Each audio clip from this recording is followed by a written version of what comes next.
Você pode até gostar de mitologia, mas não conhece todas as mais incríveis histórias dos povos antigos.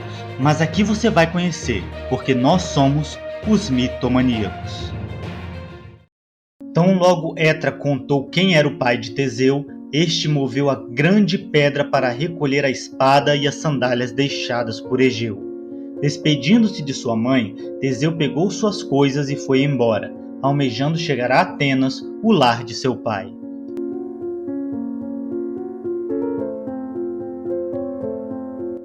Se você não viu a primeira parte da história de Teseu, pode clicar no card para assistir, mas não há problema em assistir essa parte da história primeiro, então fique tranquilo, venha comigo e depois veja as outras partes da história.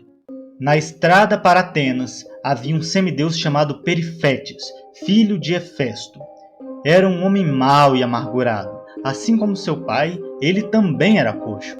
Perifétes ficava à beira da estrada e matava todos os viajantes que encontrava usando sua muleta como se fosse uma clava. Enquanto Teseu passava pela estrada, Perifétes saltou sobre ele, sorrindo como um maníaco, e o atacou. Teseu foi pego de surpresa, mas ele não era um homem comum, chegando a lutar com Perifétes sem sacar a sua espada. Os dois lutaram e logo o sorriso de Perifétes desapareceu. Quando o semideus pensou em fugir, Teseu arrancou a muleta de sua mão e o matou com ela. Feliz pela sua primeira vitória, Teseu guardou consigo a muleta e seguiu para Atenas. Teseu passou por várias outras batalhas, matando diversos bandidos e salteadores. Sendo precedido por sua fama, alguns aldeões foram a Teseu quando souberam que ele estava na região. Imploraram por sua ajuda, pois ali havia um gigante chamado Cínis, filho de Poseidon, que amarrava as pessoas num pinheiro e os arremessava contra as rochas.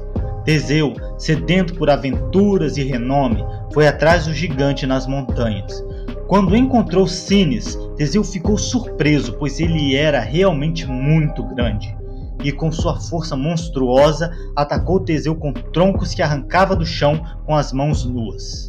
Foi com muita dificuldade que Teseu conseguiu se aproximar e enfiar a espada nele. Depois, amarrou o gigante nas árvores, que ele mesmo arrancou, e o jogou nas rochas. Quando Teseu chegou em Atenas, já era conhecido pelos seus feitos, mas o rei Egeu não sabia que ele era seu filho, pois Medeia, que era uma feiticeira e a terceira esposa de Egeu, exercia uma grande influência em sua mente. Por conta dos feitiços de Medeia, Egeu estava apático e longe da felicidade. Medeia sabia da identidade do herói, mas não contou a Egeu e sim o convenceu a matar o forasteiro, que poderia ser uma ameaça ao seu reinado.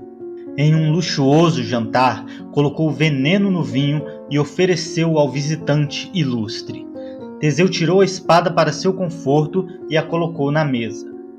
Egeu reconheceu a espada e nesse momento o feitiço de Medeia caiu. Egeu evitou que Teseu fosse envenenado e Medeia teve de fugir da fúria do rei, exilando-se em Cólquia. A alegria voltou ao coração de Egeu, tanto pelo afastamento de Medeia quanto pela volta de seu filho, e assim Teseu foi aceito como o herdeiro legítimo do reino de Atenas. Talvez você conhecesse essa história, talvez não, mas tenho certeza que algumas das próximas você nunca ouviu falar. Então, se inscreva para conhecer essas histórias inéditas.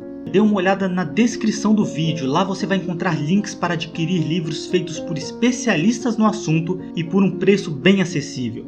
Então é isso, mitomaníacos, espero vocês na próxima história.